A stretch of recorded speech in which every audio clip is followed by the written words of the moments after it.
Ava, welcome. Good to have you with us. Thank you. Goldman Sachs says Uber is a buy. You say no. Avoid, don't own, never have, won't. Why? We never owned it. We're not buying at this point because it does not have strong fundamentals. This is a company that's losing money since day one. It has a very high debt to capital ratio above 1-to-1, which is very high for a company that's losing money, and it's nowhere close to break even. In fact, it's losing $3.5 billion a year, which is a significant amount. And also with this, and with the energy costs now rising, the rebates that they're giving to the drivers are not enough to subsidize for their increasing costs. And so what we're seeing is that the drivers are reluctant to drive, and so they have shifted that financial burden to them. And it doesn't look like their business model is working at this environment. Why do they have so much debt and so much debt to capital, debt to equity?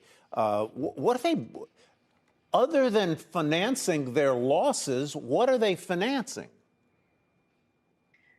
They probably also are doing investments. So it's the financing losses, as you said, the main issue there. In fact, we are saying at our company, the best investor in Uber is the one who is using it, because every ride, every Uber Eats, you're getting a better benefit as a user than as an investor. So it's not, unfortunately, it's not a revenue model that's sustainable. And in fact, it has direct competition with Lyft, which Lyft has a better net income margin. It has a net income margin of 23% compared to the 33% of Uber.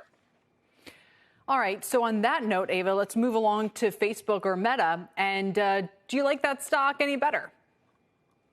So, of course, we're overweight in Meta, and we would suggest that if you don't own it, buy. If you own it, hold, or even add to it.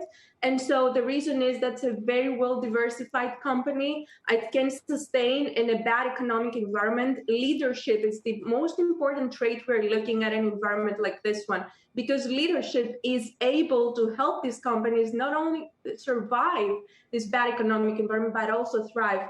And Meta is a company with the best net income margin in its industry of 31%. That's seven times above the industry average. And so it's a company that's doing great. It's well diversified. It has a position in the metaverse. A great place to be.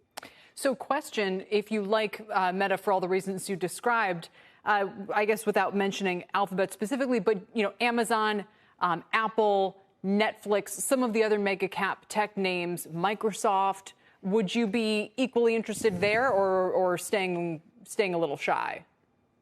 Not Amazon, because of the costs, the cost increases that they have. The biggest struggle now is their SG&A costs. But when it comes to Alphabet, that's again a company that we own, again, an overweight, because it's very well diversified. You use Google every day, every hour even. And so it's a company with the biggest revenue growth in its industry, 37% revenue growth, again, a leader. And when tech comes back, which we believe is about to come back, in fact, we're tracking the advanced decline volume. And over the last month, we saw 4 instances where the decline volume was significantly higher than the advanced volume. And during the last 20 years, when that happened, 6 months after, the markets were higher, and in some cases, much higher. And when the markets come back, tech will come back the strongest. And these companies with very strong fundamentals will benefit.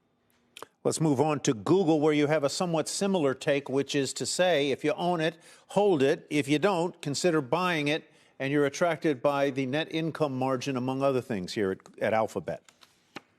Yes, definitely. So it's a company that is very well diversified, a very good business model. Again, a leader in this space. And why we like them is that in a tough economic environment, companies that are leaders are able to take market from the companies that are struggling. And so It's tougher for newcomers to join the sector, and their revenue growth can help them continue to be the leader in the future. So we're not seeing any changes in their leadership position in the future. In fact, we think that in a bad economic environment, they might get market share from their smaller competitors.